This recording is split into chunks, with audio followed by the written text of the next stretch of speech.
हम ऐसे तू ऐसा माधो, हम ऐसे तू ऐसा, हम ऐसे तू ऐसा माधो, हम ऐसे तू ऐसा।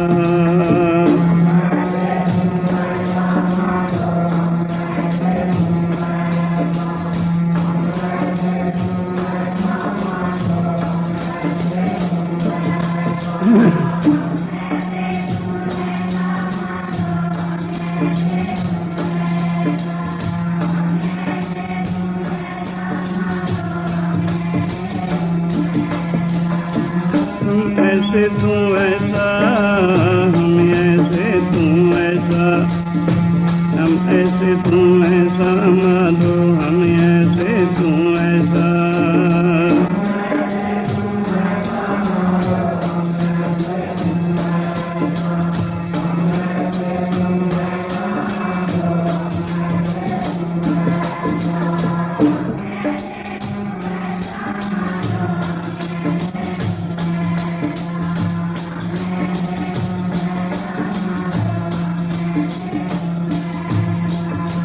हम ऐसे तू ऐसा, हम ऐसे तू ऐसा, हम ऐसे तू ऐसा माधो, हम ऐसे तू ऐसा।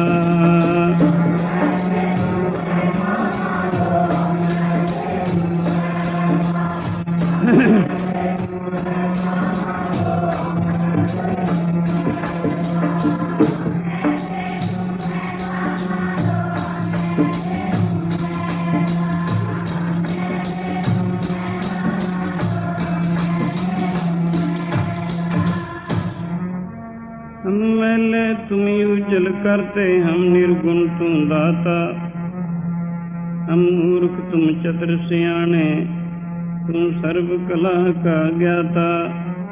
माधो हम ऐसे तू ऐसा, हम पापी तुम पाप खंडन, नीको ठाकर देसा।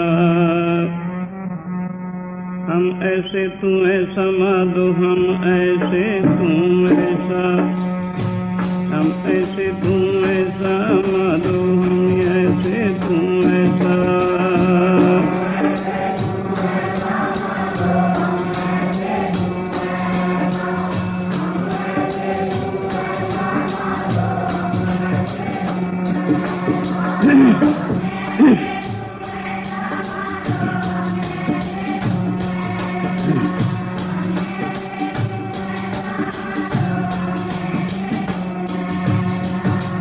हम ऐसे तू ऐसा, हम ऐसे तू, हम ऐसे तू ऐसा माधो, हम ऐसे तू ऐसा।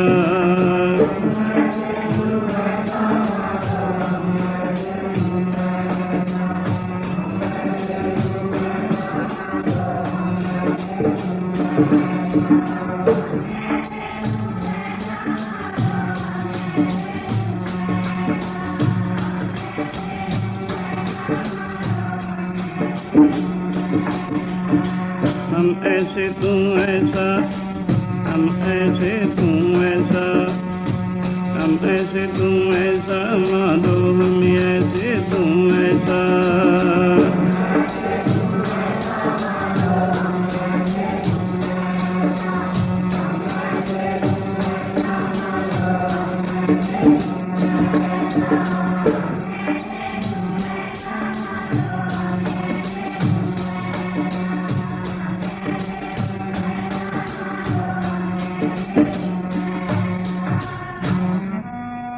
सब साजे साज निवाजे, जियो पिंड दे प्राणा, निर्गुण यारे गुण नहीं कोई, तुम दान दो मेहरबाना। तुम करो भला हम भलो न जाने, तुम सदा सदा दयाला, तुम सुखदाई पुरख विधाते, तुम राखो अपने बाला। तुम निधान अटल सुल्तान जी, जंत सब जाचै, कहो नानक हम इह हवाला। रख संतन के पाछे माधो, हम ऐसे तू ऐसा, हम ऐसे तू ऐसा माधो, हम ऐसे तू ऐसा।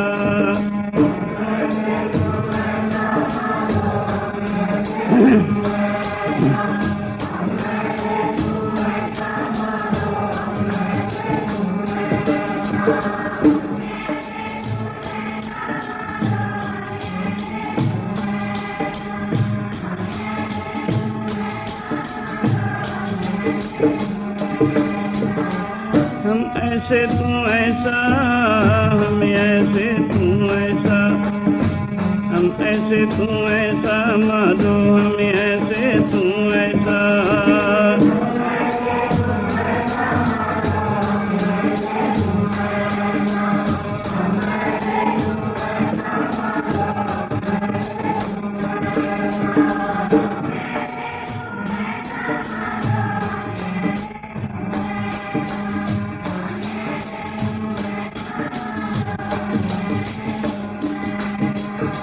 हम ऐसे तू ऐसा, हम ऐसे तू ऐसा, हम ऐसे तू ऐसा माधो, हम ऐसे तू ऐसा।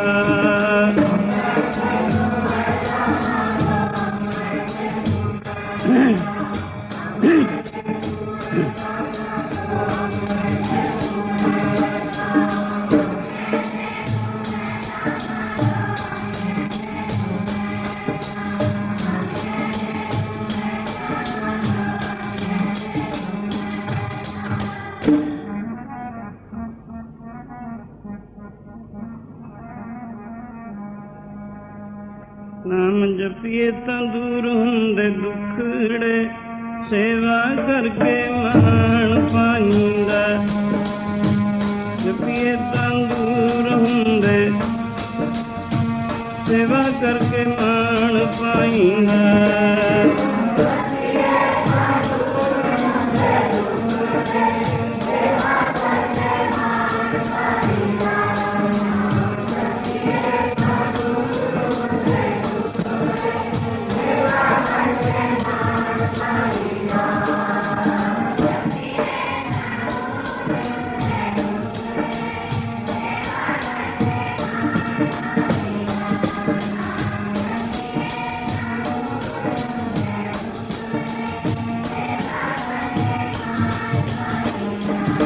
नाम जपिए तां दूर हुंदे दुखड़े, सेवा करके मान पाई। नाम जपिए तां दूर हुंदे, सेवा करके मान पाईंदा।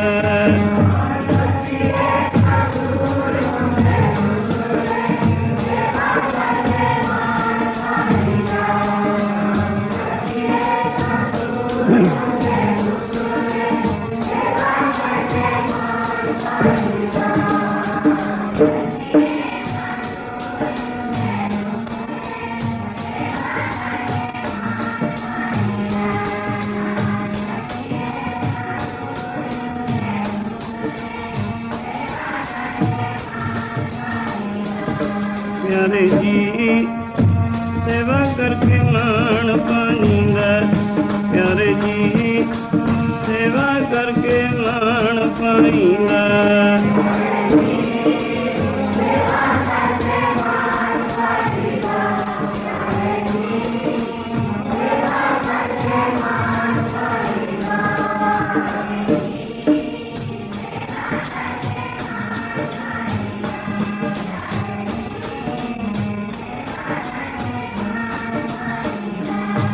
संगते सेवा करके मान पाईंदा, संगते सेवा करके मान पाईंदा।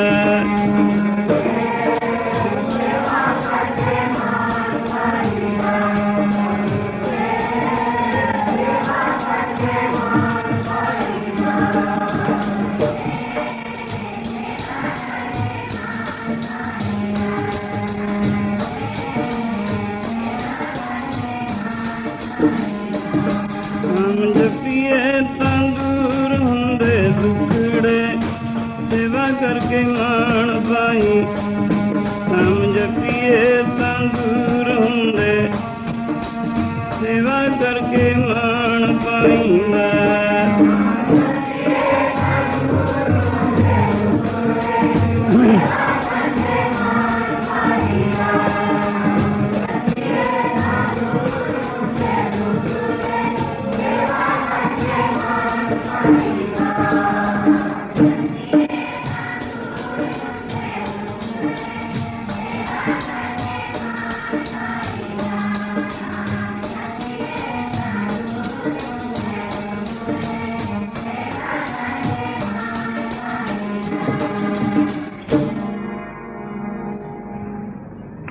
साध संग अपने ख्यालों बाहरों दौड़ना रोको, शब्द विच एकाग्र करो और विचार विच पूरा पूरा जोड़ो। विचार चल रही है सेवा और भजन, तपस्या की बजाय सेवा, प्राणायाम की बजाय सिमरन। पहले समय जे लोकी बड़े बड़े कठिन तप करते सन, लेकिन सेवा की महत्ता ज्यादा। श्री गुरु अर्जन देव महाराज जी के चरणों में सिखा ने प्रार्थना की, रीति रिवाज एक जलधारे करते हैं, एक धुइयां तापते है, शरीर नूं कष्ट देंदे हैं। इन्हां एक सेवा आप गुरु नानक दे घर दे विच सेवा की ज़्यादा प्रेरणा हो रही है। कृपा करके विशेष फल किस वस्तु का है, ये वचन सुन के गुरु जी ने फरमाया सेवा की महत्ता तपस्या नालों बहुत ज़्यादा है। कोई शख्स गर्मी के महीने 6 छमाहियां गर्मी दियां 6 महीनों ने दोपहर के वक्त पंच धुइयां लगा के पंच अग्न तापना जिन्हों कहते हैं, दोपहर के वक्त उन्हां विच बैठ के तपस्या करे, 6 साल ऐसा लगावे। गुरु के लंगर की गर्मी के मौसम में 6 महीने सेवा की, उस तो भी विशेष फल रखती है। इसी तरह सर्दी के मौसम के भी जलधारा करे या ठंडे पानी में खड़ के तापात करे, 6 साल मतवातर कोई करे, उस दे नालों 6 महीने सर्दी के मौसम में गुरु के लंगर की सेवा उदों विशेष फल रखती है। ये क्यों? जरा विचार की कसवट्टी ते ला के भी देख लेना चाहिए। कसवट्टी ते ला के देखा जाए सोने का खरे खोटे का पता लग जाता है। जलधारा करने वाला शख्स ਸਰੀਰ ਨੂੰ ਜ਼ਰੂਰ ਕਸ਼ਟ ਦਿੰਦਾ ਹੈ, ਉਹਦੇ ਸਰੀਰ ਨੂੰ ਜ਼ਰੂਰ ਖੇਚਲ ਹੁੰਦੀ ਹੈ, ਲੇਕਿਨ ਇਹ ਕਸ਼ਟ ਹੋਣ ਨੂੰ ਵਧਾਉਂਦਾ ਹੈ। ਉਧਰ ਜਿਹੜੀ ਸੇਵਾ ਕਰਨੀ ਹੈ, ਸਵੇਰ ਤੋਂ ਸ਼ਾਮ ਤੱਕ ਪਤਾ ਨਹੀਂ ਕਿਤਨਿਆਂ ਨੂੰ ਭੋਜਨ ਪਾਣੀ ਛਕਾ ਕੇ ਪ੍ਰਸੰਨਤਾ ਪ੍ਰਾਪਤ ਕਰਨੀ ਹੈ। ਸਭ ਦੇ ਵਿੱਚ ਵਾਹਿਗੁਰੂ ਦਾ ਵਾਸਾ ਹੈ। ਖਾਲਕ ਹੱਕ ਸੱਚ ਖਲਕ ਮਿਆਨੇ, ਸ਼ਿਆਮ ਮੂਰਤ ਨਾਏ। ਖਾਲਕ ਖਲਕ ਦੇ ਵਿੱਚ ਵਸਦਾ ਹੈ ਫਰੀਦਾ, ਖਾਲਕ ਖਲਕ ਮੇ ਖਲਕ ਵਸੇ ਰੱਬ ਮਾਏ। ਇਉਂ ਸਭ ਦੇ ਵਿੱਚ ਉਸ ਦੀ ਸੇਵਾ ਕਿਤਨੀ ਕੁ ਮਹੱਤਤਾ ਹੈ। ਜਦੋਂ 68 ਤੀਰਥ ਸਗਲ ਪੂੰਜੀ ਦਇਆ ਪ੍ਰਵਾਨ, ਇੱਕ ਜੀ ਤੇ ਦਇਆ ਕਰਨੀ 68 ਤੀਰਥਾਂ ਦਾ ਫਲ ਮਿਲਦਾ ਹੈ।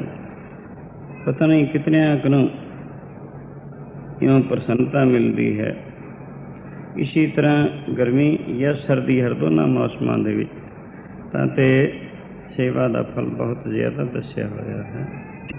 ਸੋ ਇਉਂ ਫਰੀਦ ਨੂੰ ਪਹਿਲੇ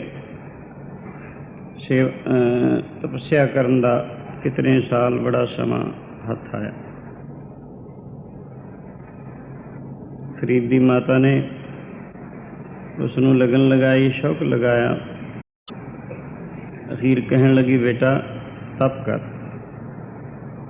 ਬਾਹਰ ਜਾ ਕੇ ਤਪੱਸਿਆ ਕਰ, ਜਨਮ ਸਫਲਾ ਹੋਵੇ।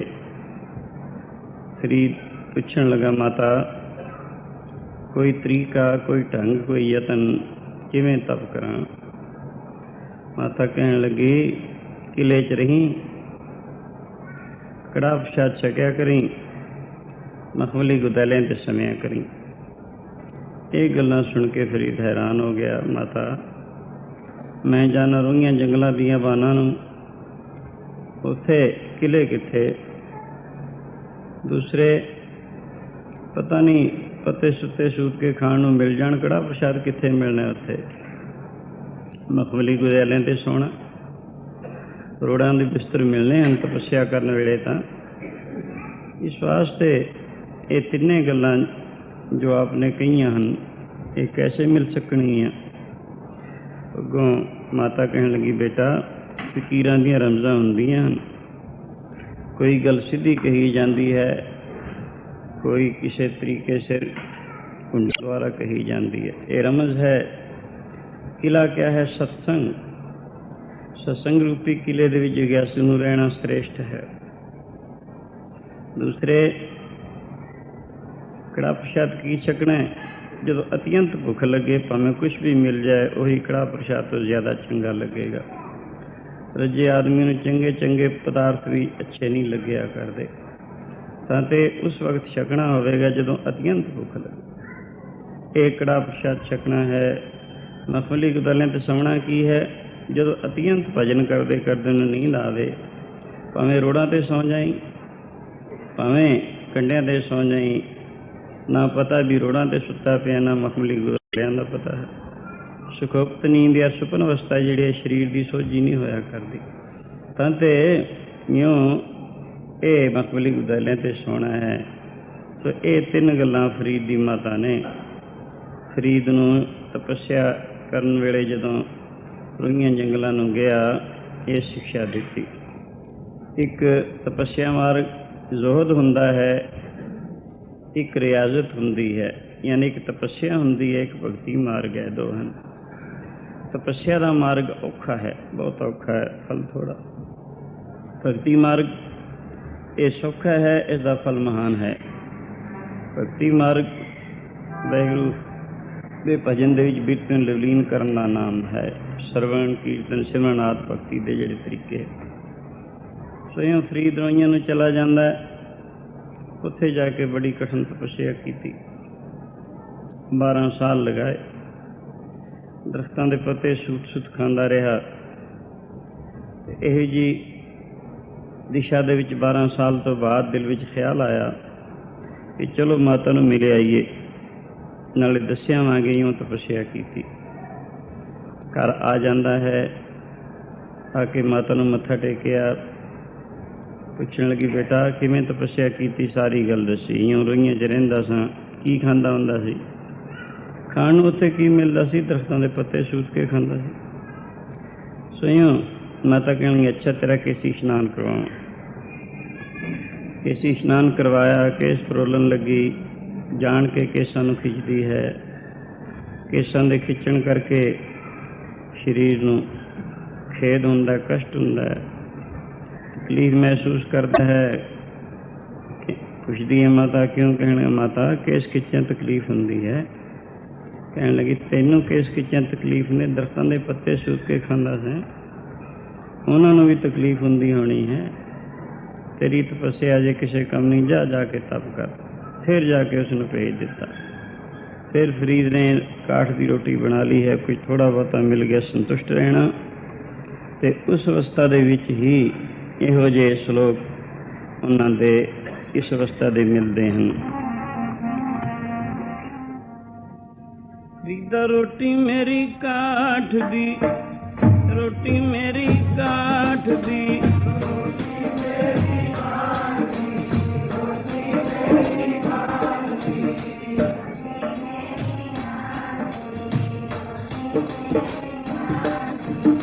ਰੋਟੀ ਮੇਰੀ ਕਾਠ ਦੀ, ਰੋਟੀ ਮੇਰੀ ਕਾਠ ਦੀ,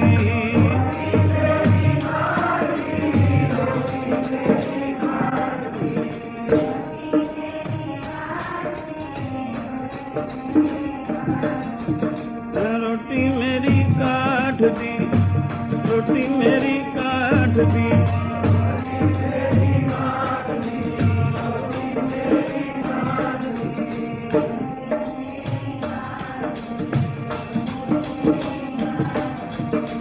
ਲਾਵਣ ਮੇਰੀ ਭੁੱਖ, ਰੋਟੀ ਮੇਰੀ, ਲਾਵਣ ਮੇਰੀ ਭੁੱਖ, ਰੋਟੀ ਮੇਰੀ ਕਾਠ ਦੀ,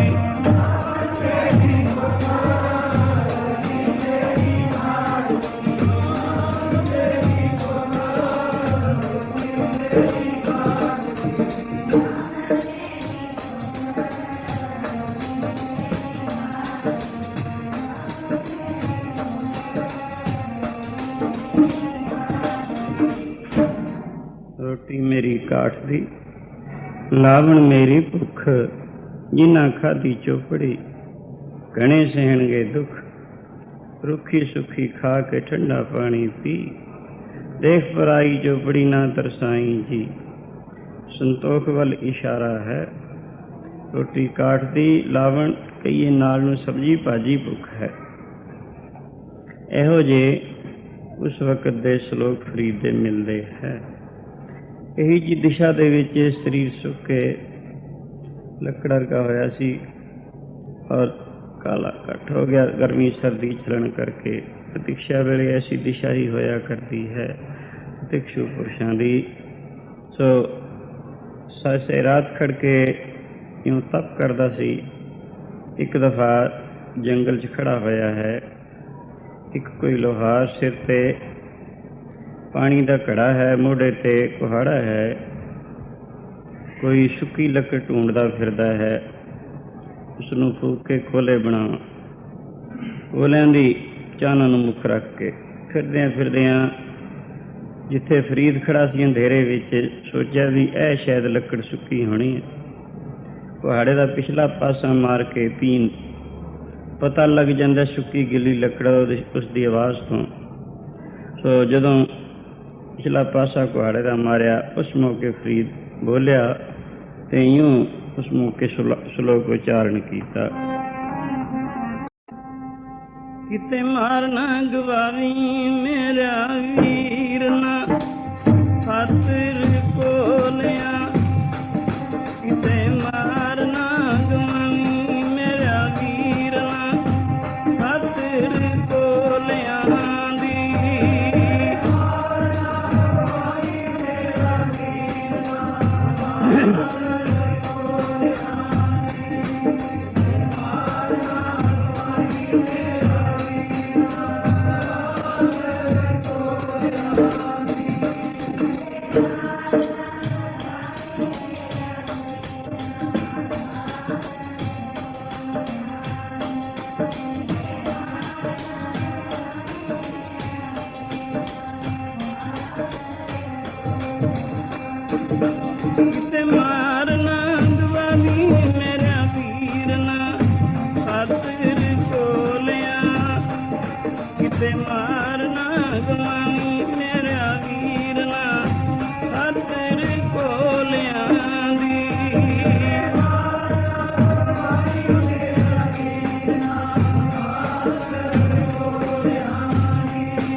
दीदा कंध कुहाड़ा सिर खड़ा वणकै सर लोहार औ लोड़ी शो अपना तू लोड़े अंगियार सिर ते खड़ा मोढे ते कुहाड़ा वण दे विच कोलियां दे वास्ते इउं ढूंढदा फिरदा है कहंदा है तू इस शरीर दे कोले बनाउणे चाहुंदा है मैं इस तो रब की प्राप्ति करनी चाहता हाँ।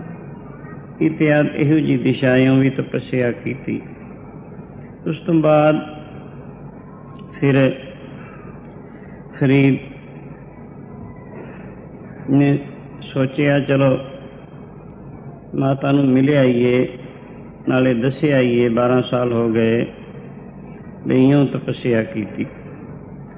रस्ते दे विच ख्याल किया भी कुछ अपनी तपस्या की शक्ति की परीक्षा कर लवां। चिड़ियाँ चुगदियाँ फिरदियां आवाज़ दी मर जाओ सब मर गई। फिर दिल में ख्याल आया भी इन्होंने मेरा की बिगाड़िया गरीब जानवरों नूं मार दिता ये ठीक नहीं हुई गल। फिर आवाज़ दी उड़ जाओ चिड़ियाँ सब उड़ गई। ये मां नूं दसूंगा। अगे किसी पिंड विच ही गुजरना सी कोई लड़की पानी भर रही है चढ़ती वरेस है उसनूं कहने लगा बेटा पानी पिलाओ प्यास लगी है। वो कहने लगी ठहर जा बाबा पिलाउनी।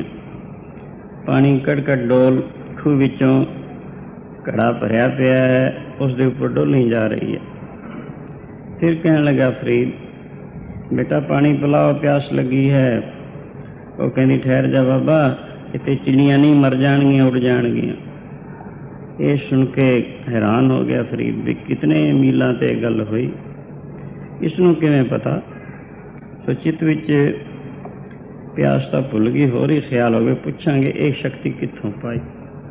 सो इसी तरह जदों काफ़ी देर तक वो लड़की पानी डोल हटी कहने लगी लै पानी पी के अपना रास्ता फड़। कहने लगा हुण पानी नहीं पीना। मैं पूछना चिड़ियां नाल जो वार्ता हुई कितने मील पिछे हुई तैनूं इत्थे किवें पता लगा। कहने लगी इन्हां गल्लां ते की लेना बाबा तू पानी पी के रास्ता फड़। नहीं कहने लगा तैं की कालना कर ली की तपस्या की। कहने लगी मैं कोई तपस्या नहीं की मेरी उम्र सारी 22 साल की है। मैं तो ये जो कुछ पाया पति सेवा विचों पाया है और मैं कोई तपस्या नहीं की है। फिर आ पानी इतना पानी डोलिया फजूल पानी डुलदा सी। वो कहने लगी पानी फजूल नहीं सी डुलदा कम आ रहा सी किते मेरी भैन दे घर नूं अग लगी हुई सी वो बजाउंदी सी पानी एवं नहीं सी जा रहा। इन्नियां गल्लां सुन के फरीद पिछे मुड़ गया कहना कुछ नहीं अजे मेरा बनया। ये तां कल दियां चढ़ती वरेस दियां लड़कियां ज़्यादा ताकत रखदियां। फिर जाके फरीद ने कठिन तपस्या आरंभ कर दी। 24 साल तक गुजर गए। अखीर फरीद शौक विच आके पैरां नूं संगल बन के खूह विच भी लटकदा रहा कि मैं रब मिल जाए।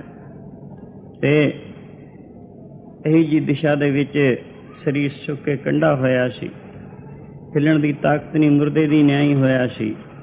मुर्दा जान के कां पैरां ते आके ठुंगा मारदे से पैरां दी तलियां ते यह जान के शायद मुर्दा होना है। कां दा सुभाव हुंदा है कोई जानवर होवे हौली हौली पहले उसदे ठुंगा मारते मारते अख वाल जाना अख ते ठुंग मार के परखना भी जे मरिया तो इनू खावां जे जीवंदा तो परे हो जाना। सो इसी तरह पैरां दियां तलियां ते ठुंगा मारदा मारदा कां अखां वाल नूं जा रहा सी। उस दिशा उस दे नाल गलबात करदे इहो ਜਿਹੇ श्लोक फरीद ने उच्चारण कीते सन। हो कागा ए दो नैन मत छेड़ियो कागा ए दो नैन मत छेड़ियो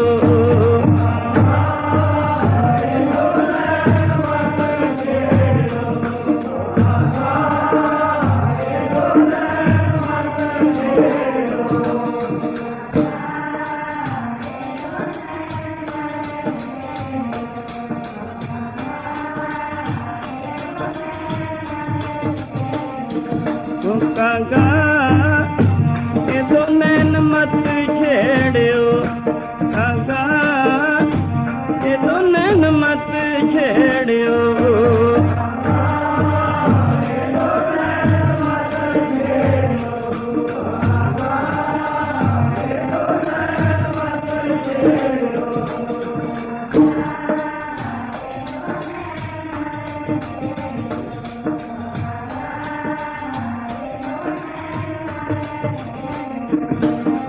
फिर देखण दी आस, मैनू फिर देखण दी आस।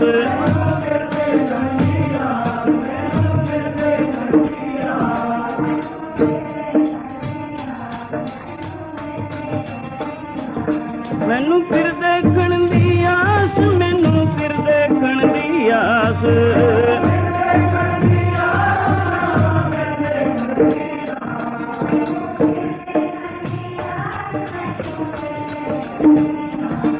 हाँ फिर देखण दी आस, मैनू फिर देखण दी आस।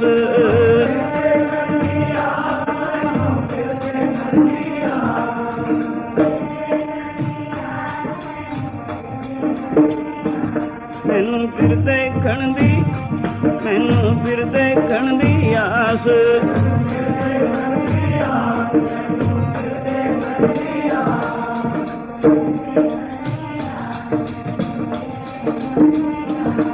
काका ये दोनों मत छेड़ियो, काका ये दोनों मत छेड़ियो।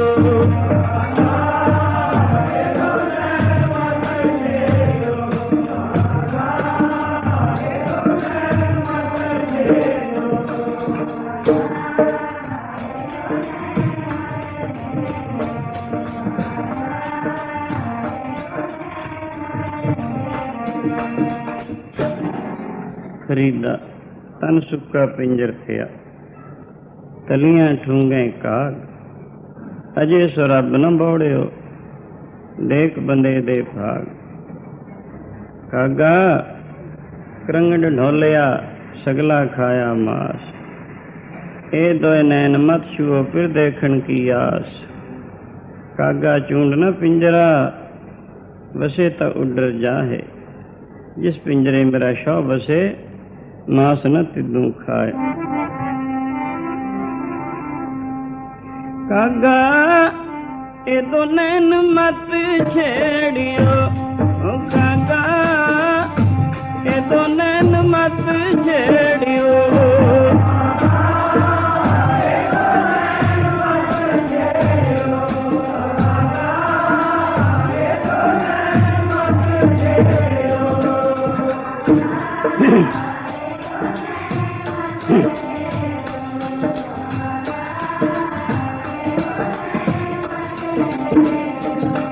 काका ए दो नैन मत छेड़ियो, काका ए दो नैन मत छेड़ियो।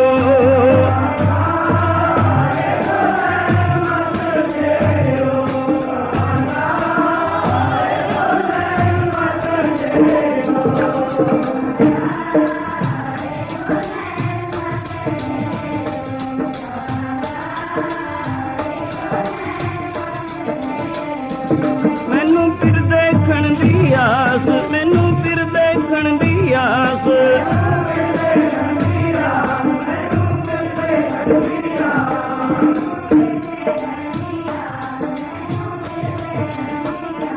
मैनू फिर देखण दी आस, मैनू फिर देखण दी आस।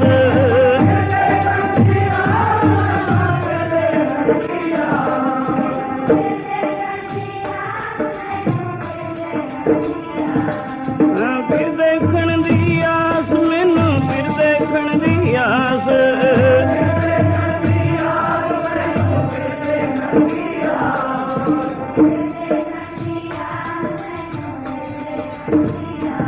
मैनू फिर देखण दी, मैनू फिर देखण दी आस।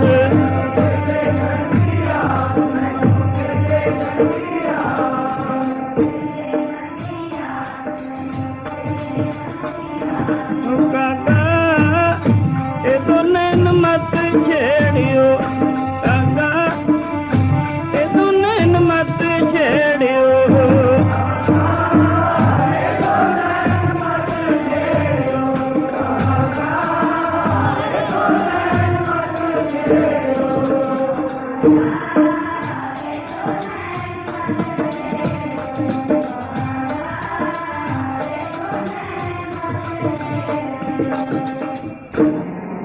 उस समय एहो जे ਸ਼ਲੋਕ ਉਚਾਰਨ ਕੀਤੇ हैं। ਇਉਂ ਫਰੀਦ ਨੂੰ 36 ਸਾਲ ਗੁਜ਼ਰ ਗਏ ਤਪੱਸਿਆ ਕਰਦਿਆਂ, ਅਜੇ ਤੱਕ ਠੰਡਾ ਸਾਹ ਨਹੀਂ ਆਇਆ। ਰੱਬ ਦੇ ਦੀਦਾਰ ਦਾ ਝਲਕਾ ਵੀ ਨਹੀਂ ਪਿਆ। ਦੀਦਾਰ ਤਾਂ ਕਿੱਥੇ ਹੋਣਾ ਸੀ। ਸੋ ਅਖੀਰ ਕਿਸੇ ਨੇ ਦੱਸਿਆ, ਫਰੀਦਾ ਇਉਂ ਨਹੀਂ ਰੱਬ ਮਿਲਦਾ। ਜੇ ਤੈਨੂੰ ਰੱਬ ਦੇ ਮਿਲਣ ਦਾ ਸ਼ੌਕ ਹੈ ਤਾਂ ਮਿਲਿਆਂ ਨੂੰ ਮਿਲ। ਜਿਹੜੇ ਰੱਬ ਨੂੰ ਮਿਲੇ ਹਨ ਉਹਨਾਂ ਦੀ ਸੰਗਤ ਅਖਤਿਆਰ ਕਰ, ਕਿਉਂਕਿ ਰੱਬ ਦੇ ਮਿਲਣ ਦਾ ਰਸਤਾ ਉਹਨਾਂ ਨੂੰ ਠੀਕ ਆਉਂਦਾ ਹੈ, ਐਵੇਂ ਨਹੀਂ ਮਿਲਣਾ। ਸੋ ਇਸ ਕਰਕੇ ਕਿਸੇ ਅਰਫ ਲੋਕ ਦੀ ਸੰਗਤ ਅਖਤਿਆਰ ਕਰ। ਇੱਕ ਕੋਈ ਅਰਫ ਲੋਕ ਸਨ, ਉਹਨਾਂ ਦੀ ਸੰਗਤ ਵਿੱਚ ਪਹੁੰਚਿਆ, ਉਹਨਾਂ ਦੀ ਸ਼ਰਨ ਵਿੱਚ ਪਹੁੰਚਿਆ। ਪਹੁੰਚ ਕੇ ਉਹਨਾਂ ਦੀ ਮੁਰੀਦੀ ਅਖਤਿਆਰ ਕੀਤੀ, ਬੜੀ ਸੇਵਾ ਵੀ ਕੀਤੀ। ਪਹਿਲੇ ਦਿਨੀ ਉਹ ਸ਼ਾਂਤੀ, ਉਹ ਠੰਡ, ਉਹ ਮਨ ਦਾ ਚੈਨ ਨਸੀਬ ਹੋਇਆ ਜਿਹੜਾ 36 ਸਾਲ ਦੀ ਸਖਤ ਤਪੱਸਿਆ ਵਿੱਚ ਵੀ ਕਦੇ ਪ੍ਰਾਪਤ ਨਹੀਂ ਸੀ ਹੋਇਆ। ਕਿਉਂਕਿ ਇਹ ਅਸੂਲ ਹੈ ਮਹਾਂਪੁਰਖ ਦੀ ਸੰਗਤ 100 ਸਾਲ ਦੀ ਕਠਿਨ ਤਪੱਸਿਆ ਨਾਲੋਂ ਵੀ ਜ਼ਿਆਦਾ ਸ਼ਾਂਤਦਾਇਕ ਹੋਇਆ ਕਰਦੀ ਹੈ। ਤਾਂ ਤੇ ਇਉਂ ਫਰੀਦ ਨੇ ਹੁਣ ਸੇਵਾ ਕਰਨੀ ਤੇ ਭਜਨ ਕਰਨਾ ਸ਼ੁਰੂ ਕਰ ਦਿੱਤਾ। ਸੇਵਾ ਦੀ ਬਾਬ ਫੌਜਲ ਤਰ ਜਾਈਂਦਾ ਸਤਿਗੁਰ ਦੀ ਸੇਵਾ ਕਰਕੇ, ਫੌਜਲ ਤਰ ਜਾਈਂਦਾ ਸਤਿਗੁਰ ਦੀ ਸੇਵਾ ਕਰਕੇ।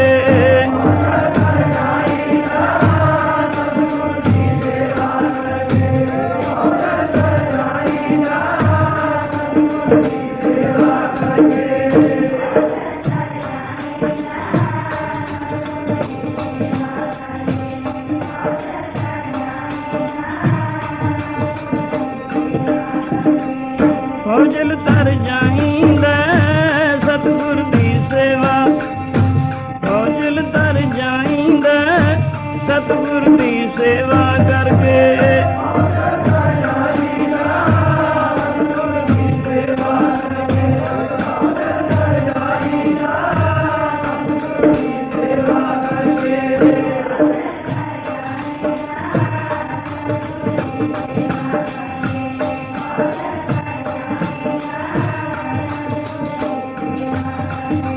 ਸਤਿਗੁਰ ਦੀ ਸੇਵਾ ਕਰਕੇ, ਸਤਿਗੁਰ ਦੀ ਸੇਵਾ ਕਰਕੇ।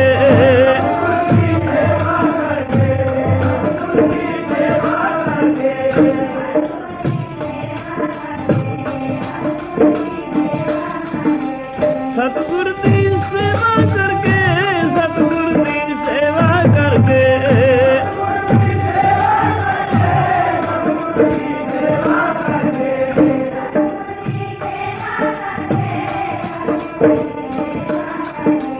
ਫੌਜਲ ਤਰ ਜਾਈਂਦਾ ਸਤਿਗੁਰ ਦੀ ਸੇਵਾ, ਫੌਜਲ ਤਰ ਜਾਈਂਦਾ ਸਤਿਗੁਰ ਦੀ ਸੇਵਾ ਕਰਕੇ।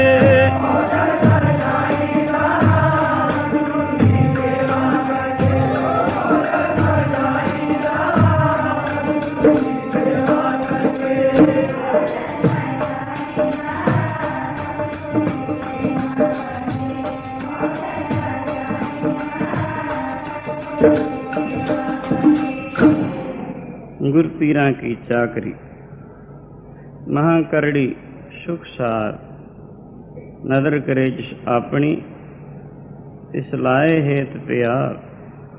सतगुर की सेवा लगे फौजल तरे संसार। सो यूं फरीद ने सेवा जिथे होर बहुत किस्म की सेवा शरीर करके करनी आरंभी, निरंतर ख्याल चित बिरती सिमरन और ध्यान विच लगी रहिंदी। शरीर करके सेवा, शरीर की सफलता सेवा कीते हैं, मन की सफलता भजन कीते हैं, धन की सफलता दान कीते हैं इत्यादि। यूँ फरीद ने कई साल गुजारे, 12 साल पूरे होने वाले हैं। सेवा करते हैं, भजन करते हैं, मन शुद्ध एकाग्र हुंदा चला गया। तो जिथे होर सेवा उत्थे एक सेवा सवेरे जल गर्म करके अपने मुर्शद का इशनान करवाना उसने संभाली हुई सी। रोजाना इस विच नागा नहीं सी पैंदा।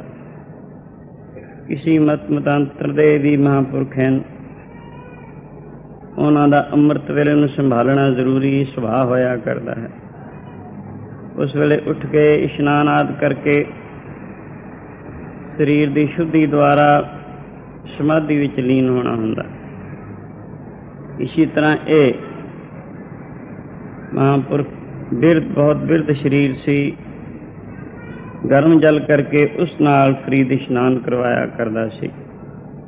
खासी रात रहने सो इसी तरह कई साल गुजर गए। सर्दी का मौसम आया एक दफ़ा, सो जिथे अजकल वांगू इशनान के सौखे साधन नहीं सन, अजकल हीटर हो गए, अंदर ही इशनान सौखा हो जाता है, कोई बाहर उद्यम करने की लोड़ नहीं, हल्के छलके लागे सब आराम है। पर उन्होंने समयां दे विच रीत उही जंगल बियाबान विच रहिंदे सन। कुछ न कुछ बालन शालन इकट्ठा करना, अग मचा के फिर जल गर्म करता हूँ।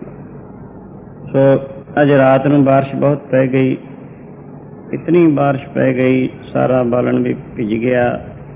जो अग वगैरह रखता सी लुको वो भी बुझ गई। वेला हो गया उठण दा, इशनान आदि कराउण दा।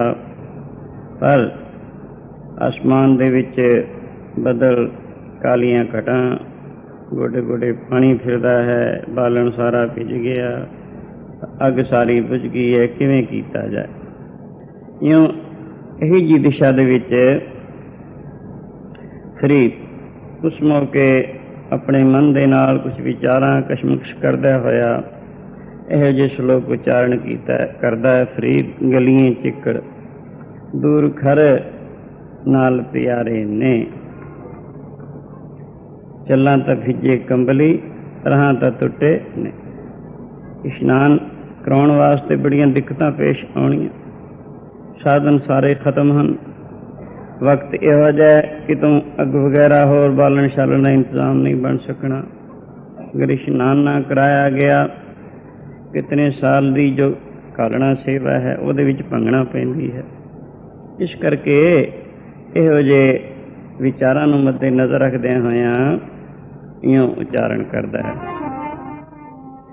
जे मैं चलदा तां भिजदी है कंबली, जे मैं चलदा तां भिजदी है कंबली, जे रहिंदा न्यों टुटदा मेरा रहिंदा न्यों टुटदा। जे मैं चलदा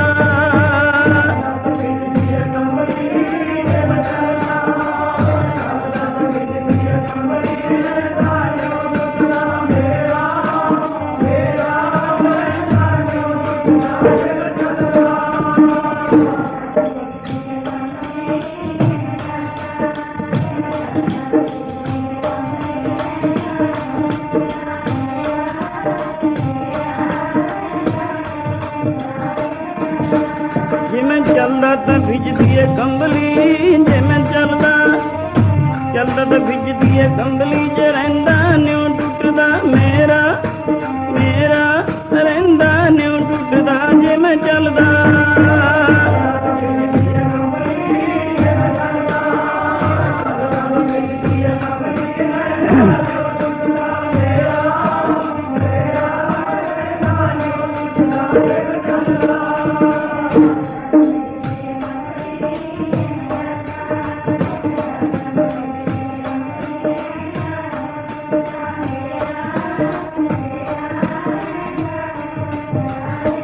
कंबली, जे मैं चलदा तां भिजदी है कंबली, जे मैं चलदा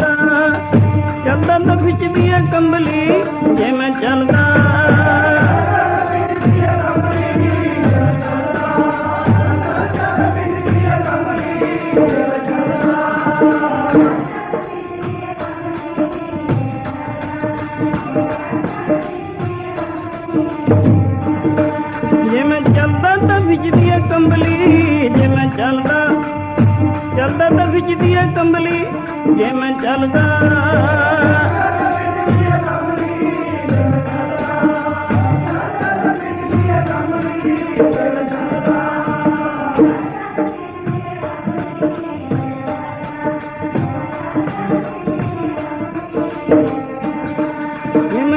ਤਾਂ ਭਿੱਜਦੀ ਏ ਕੰਬਲੀ, ਜੇ ਮੈਂ ਚੱਲਦਾ ਤਾਂ ਭਿੱਜਦੀ ਏ ਕੰਬਲੀ, ਜੇ ਰਹਿੰਦਾ ਨਿਉ ਟੁੱਟਦਾ ਮੇਰਾ ਰਹਿੰਦਾ ਨਿਉ ਟੁੱਟਦਾ, ਜੇ ਮੈਂ ਚੱਲਦਾ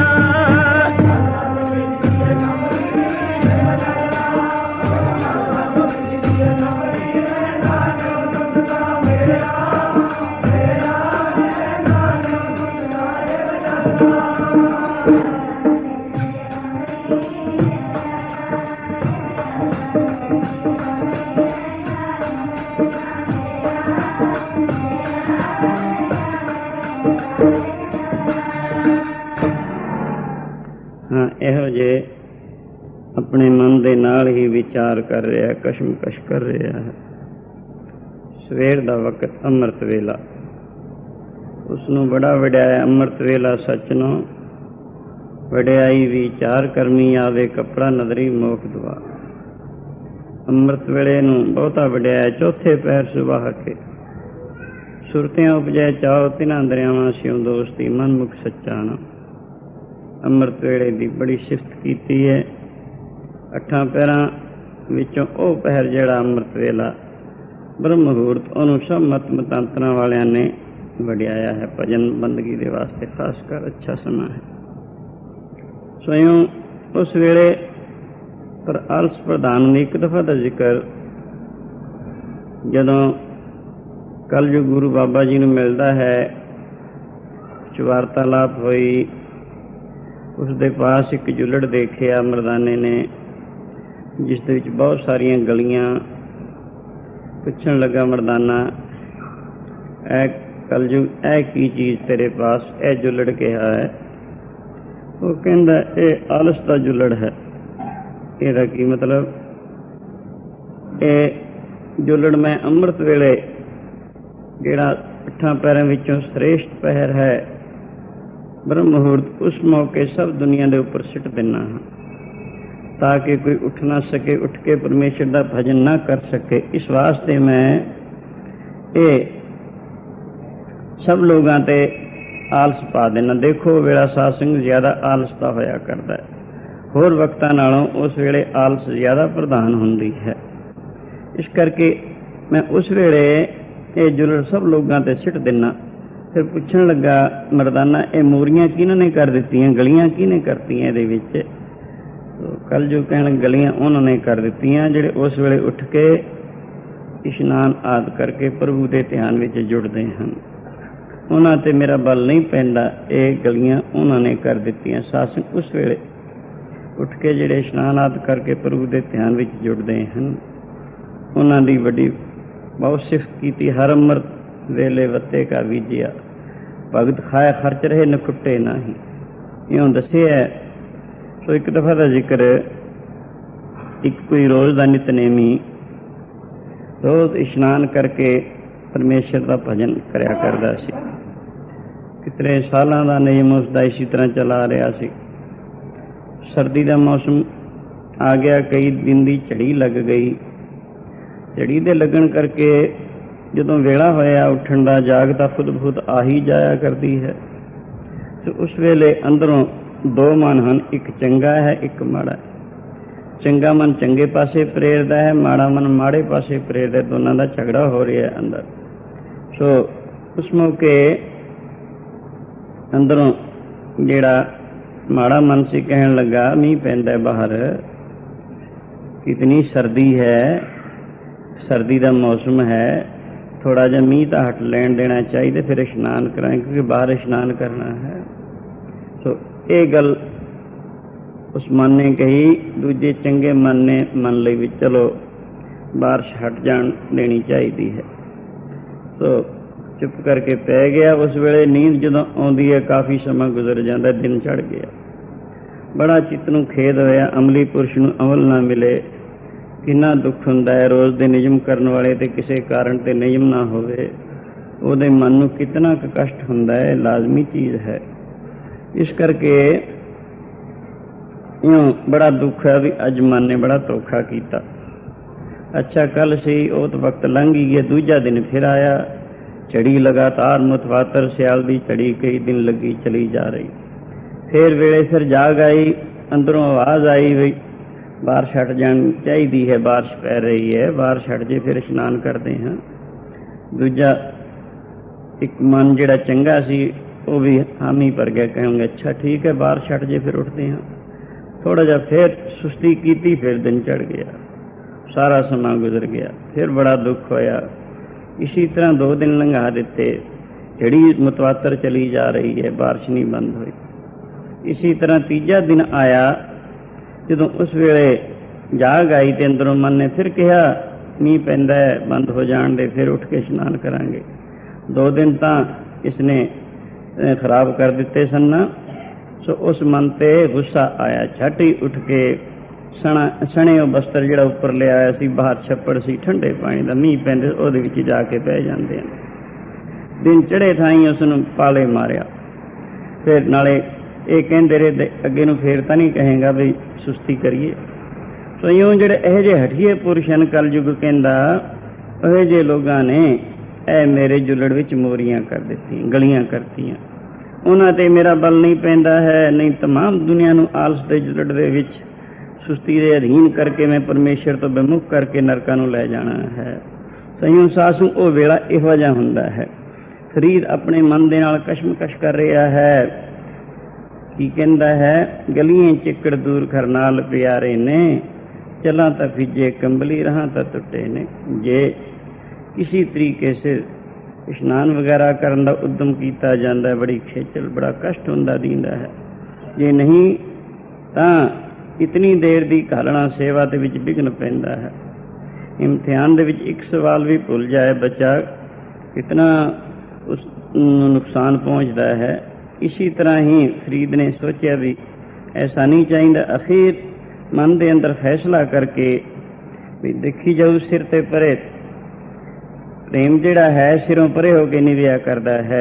जो तो प्रेम खेलन का चाओ, सिर थर तली गली मुरी आओ, इत मार्ग पैर धरी जाए, सिर दीजै कान न कीजै। इउं विचार करदे होया फिर इउं अपने मन नूं दृढ़ता दे घर विच लिआंदा। मेरी टुटे ना प्रेम वाली डोरी, विच भावें जावे कंबली। मेरी टुटे ना प्रेम वाली, विच भावें जावे कंबली।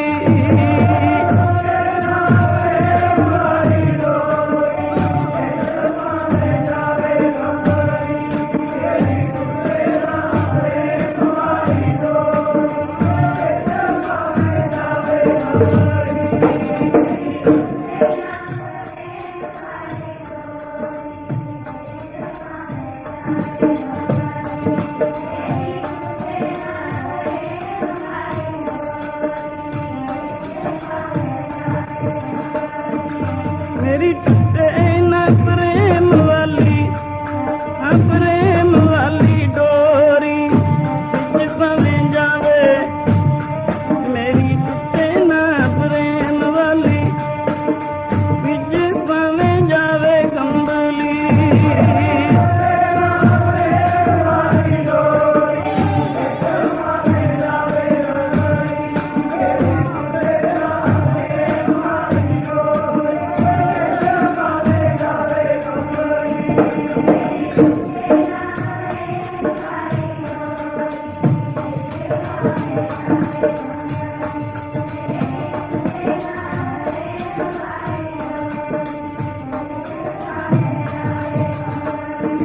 प्यारे जी विच भावें जावे कंबली, प्यारे जी विच भावें जावे कंबली।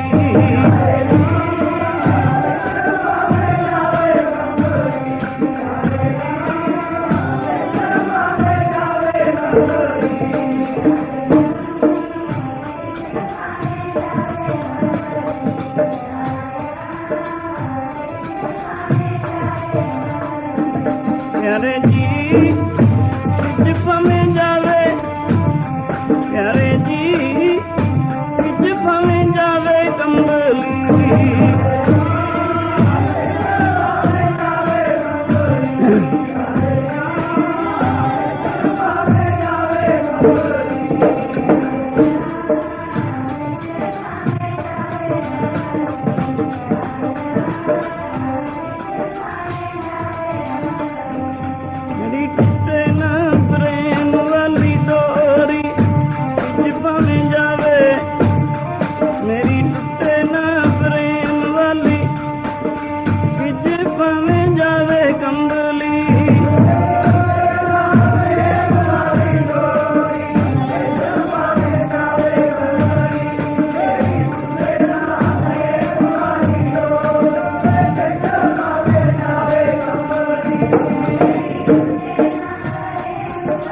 जो सी जो कंबली पलो वर्षे में जाए मिला तिन साजना टुटे नाही न्यो।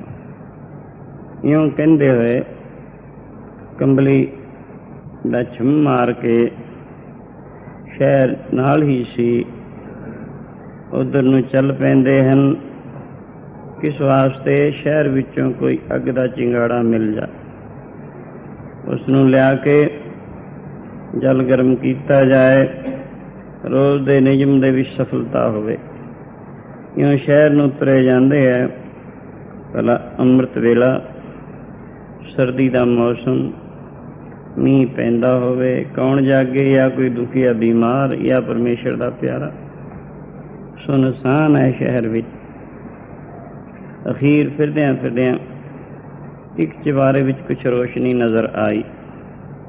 वो एक वेश्या दा मकान सी। आवाज़ दिती हेठों, उपरों आवाज़ आई, उपरा तू कौन है, की मतलब है तेरा? फरीद उपर चढ़ गया पौड़ियां थाई। और पुछण लगी, तू कौन है, तेरा की मतलब? यह जे सख्त सर्दी के मौसम विच और बारिश पैंदी विच फिर रहे हैं। वो कहने लगा, माता फिरदा की है, बड़ा कष्ट है, बड़ा दुख है। मेरे निजम विच भंगना पैंदी है, सो मैं अग ढूंढदा फिरदा जे कि तुम मिल जाए कुछ चिंगाड़ा। सो अगों उसने कहा, अग तो मिल जाएगी फरीदा, पर महंगी मिलेगी। किन्नी क महंगी? अगर अग ले जानी है तो अख की डेली कट के दे जा, उन्नी की मिल जाओगी, इधर सस्ती नहीं। एक गल सुन के बहुत खुश होया। कहेंगे तो कुछ भी मुश्किल गल नहीं, जेकर इसके बदले सिर मंग लिया जाता फिर भी किहड़ा बहुता महंगा सी। क्योंकि शरीर असत वस्तु, ना रहन वाली वस्तु है। रब परमेश्वर सदी भी सत वस्तु है, जिहदा कदे भी नाश नहीं हुंदा। उसने मिलना है, उसकी होनी है प्राप्ति। ये शरीर चलिया जावे, जे ये शरीर लग जावे, फिर भी ये रब प्राप्त हो जावे, फिर भी सस्ता सौदा है। ताते तो कुछ भी गल नहीं है। कहने लगा, माता ले अख की डेली कढ़ ले, तो इतनी अग दे दे। वो कह अपने आप कढ़। फरीद ने चाकू लेके अख की डेली कढ़ के मूहरे रख दी। अख ते पट्टी बन लई।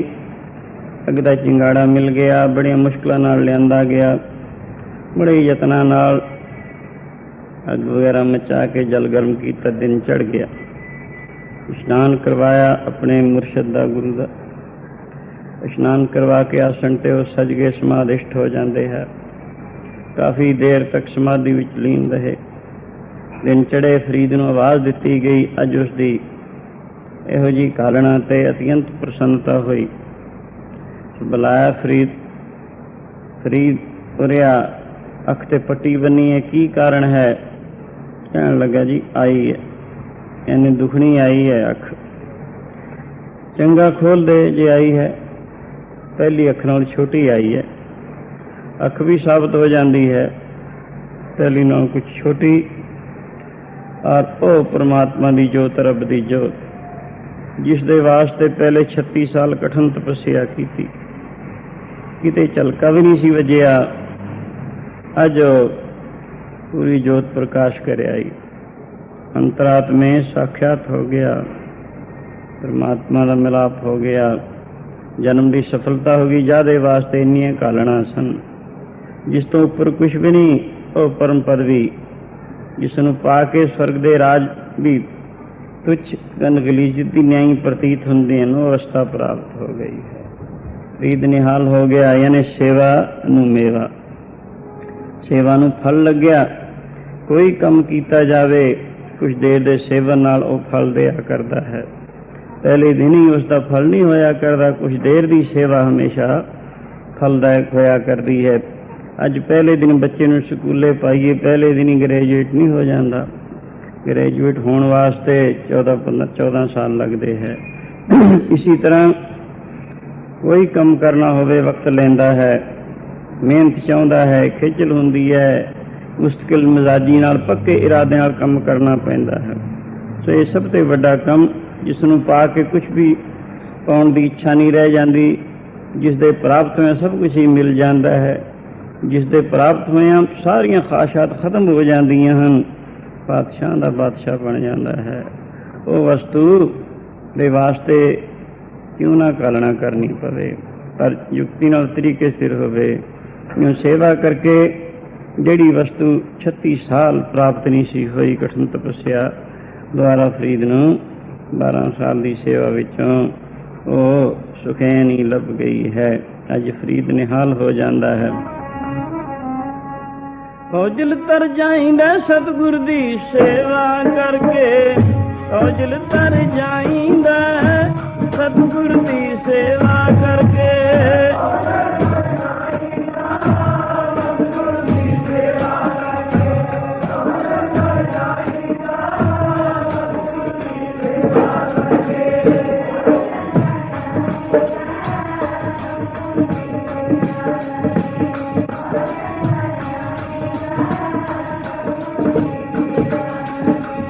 ਔਜਲ ਤਰ ਜਾਈਂਦਾ ਸਤਿਗੁਰ ਦੀ ਸੇਵਾ, ਔਜਲ ਤਰ ਜਾਈਂਦਾ ਸਤਿਗੁਰ ਦੀ ਸੇਵਾ ਕਰਕੇ।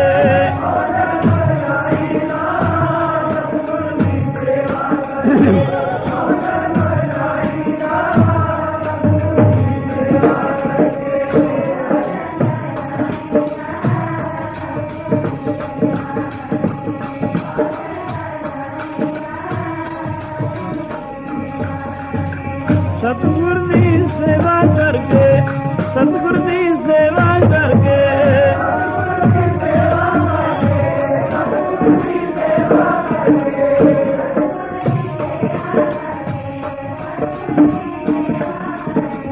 ਸਤਿਗੁਰ ਦੀ ਸੇਵਾ ਕਰਕੇ, ਸਤਿਗੁਰ ਦੀ ਸੇਵਾ ਕਰਕੇ।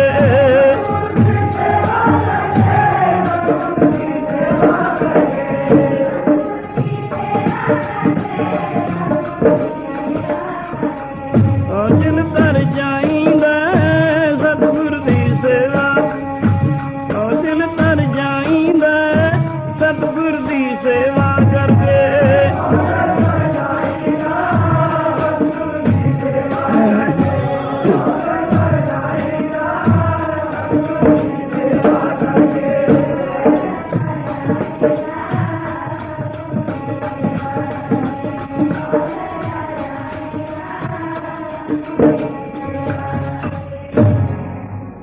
ਇਉਂ ਸਾਧ ਸੰਗ ਸੇਵਾ ਤਪੱਸਿਆ ਨਾਲ ਵਿਸ਼ੇਸ਼ ਫਲ ਰੱਖਦੀ ਹੈ। ਬਾਬਾ ਅਮਰਦਾਸ ਮਹਾਰਾਜ ਜੀ ਨੇ ਸੋਚਿਆ ਵੀ ਪਹਿਲੇ ਸਮਿਆਂ 'ਚ ਲੋਕੀ ਤਪੱਸਿਆਵਾਂ ਕਰਿਆ ਕਰਦੇ ਸਨ, ਪਰ ਇਸ ਸਮੇਂ ਦੇ ਵਿੱਚ ਗੁਰੂ ਜੀ ਨੇ ਸੇਵਾ ਨੂੰ ਮਹਾਨਤਾ ਦਿੱਤੀ। ਮਨ ਕਰਕੇ ਭਜਨ ਕਰਨਾ ਹੈ, ਸਰੀਰ ਕਰਕੇ ਸੇਵਾ ਕਰਕੇ ਇਸ ਨੂੰ ਸਫਲਾ ਕਰੀਏ। ਆਪ ਜੀ ਨੇ ਸੇਵਾ ਦਾ ਇਰਾਦਾ ਪੱਕਾ ਕੀਤਾ। ਸੇਵਾ ਕਿਸ ਕਿਸਮ ਦੀ? ਸਾਧ ਸੰਗਤ ਦੇ ਜੂਠੇ ਭਾਂਡੇ ਮਾਂਜਣੇ, ਜਲ ਢੋਣਾ,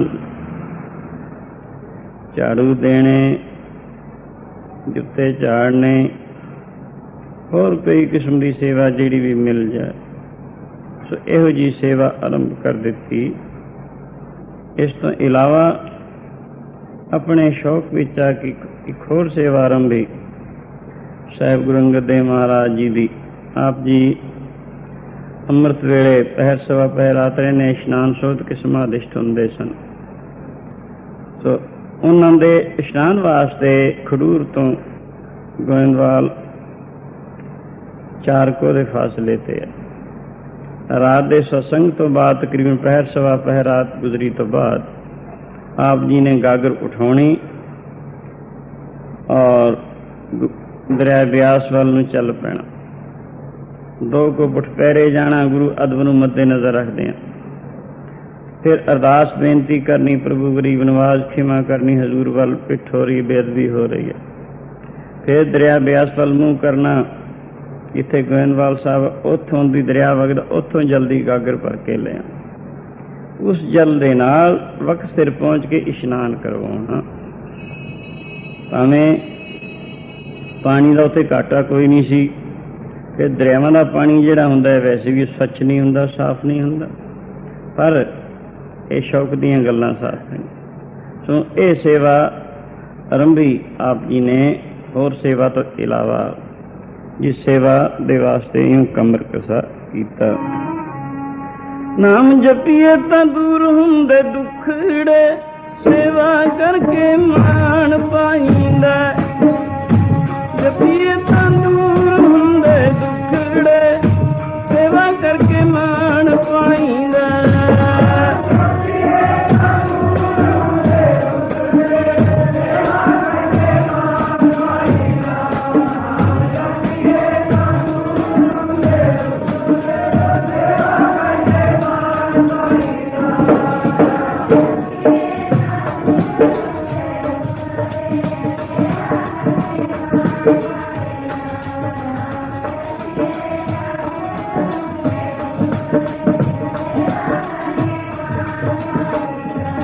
ਨਾਮ ਜਪੀਏ ਤਾਂ ਦੂਰ ਹੁੰਦੇ ਦੁਖੜੇ, ਸੇਵਾ ਕਰਕੇ ਮਾਣ ਪਾਈ। ਨਾਮ ਜਪੀਏ ਤਾਂ ਦੂਰ ਹੁੰਦੇ, ਸੇਵਾ ਕਰਕੇ ਮਾਣ ਪਾਈਂਦਾ।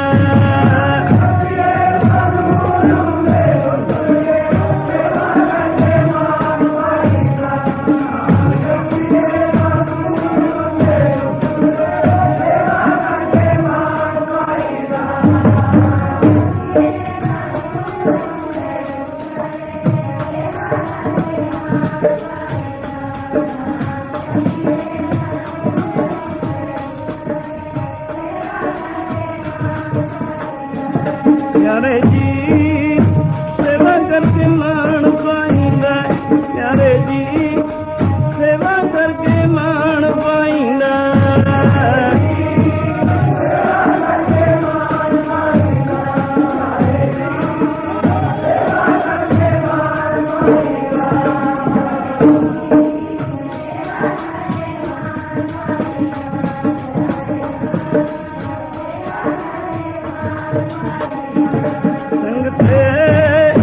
सेवा करके मान पाई, संगते सेवा करके मान पाइंदा।